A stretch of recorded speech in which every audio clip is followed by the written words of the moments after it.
Dr. Edward Howell memberikan ilustrasi yang menarik soal kesehatan. Beliau mengatakan misalnya mineral, vitamin, ya makanan itu seumpama material di dalam pembangunan rumah. Lalu enzim itulah para pekerja, para pegawainya. Sedangkan hormon itulah mandornya. Makan nutrisi yang cukup, enzim, sayur, buah lengkap. Tapi kalau hormonnya tidak ada, maka tentu menjadi kacau. Nah, Dr.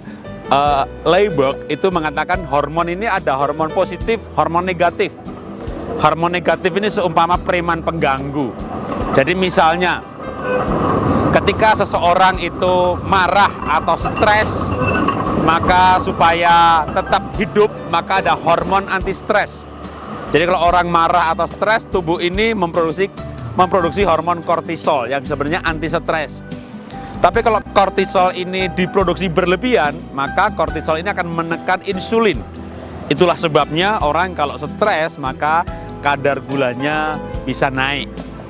Karena itu nasihatnya adalah bagaimana kalau kita ini supaya kita ini bisa hidup sehat.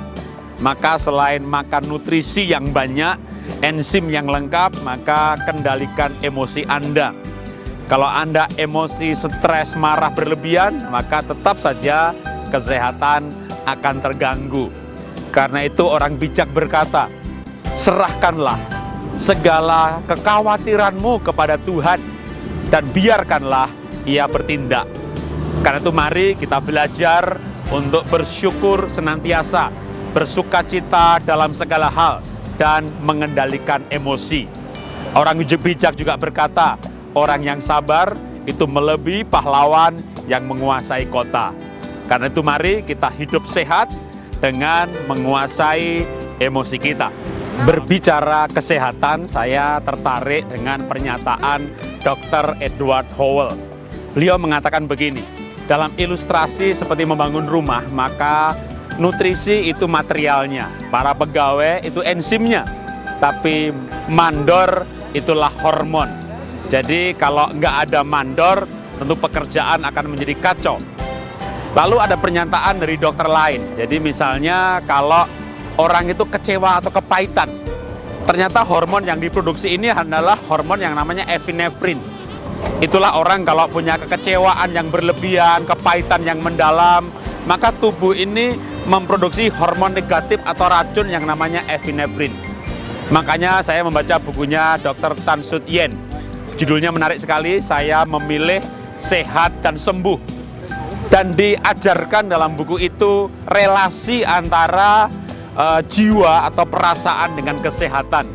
Karena itu kalau Anda mau sehat, olahraga bagus, pola makan sehat baik, tapi jangan lupa kesehatan jiwa Anda.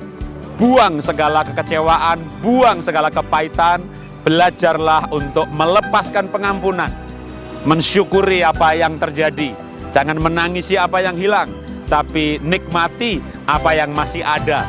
Belajarlah untuk satu kata yang namanya ikhlas. Karena dengan ikhlas, dengan pengampunan, kita bisa lepas dari kekecewaan dan hidup jauh lebih sehat. Itulah inspirasi sehat kali ini. Cukup sederhana, tapi saya harap menginspirasi Anda untuk bisa sehat karena pola jiwa yang sehat. Dr. Edward Howell berkata bahwa untuk kesehatan maka yang namanya enzim itu penting sekali. Nah, vitamin, mineral, protein, karbohidrat itu didapat dari makanan. Tapi enzim dari mana didapatnya? Maka mayoritas didapat dari sayur-sayuran dan buah-buahan segar. Karena itu kalau kita bisa mendisiplin untuk makan lebih banyak buah-buahan dan sayuran, apalagi jenisnya kita atur supaya lengkap, lalu makan sayur ini dan buah itu, terutama buah-buahan, itu terpisah dari makanan karbohidrat dan protein, maka kita akan mendapatkan enzim yang terbaik.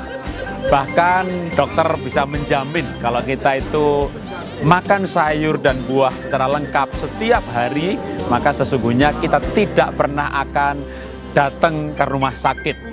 Di Inggris ada pepatah, one apple a day doctor gone away. Artinya kalau kita makan apel setiap hari, maka sesungguhnya kita akan bebas dari dokter. Nah, apel ini sebenarnya untuk mewakili dari buah-buahan. Karena itu mari kita memulai gaya hidup sehat dengan banyak memakan sayur dan buah-buahan.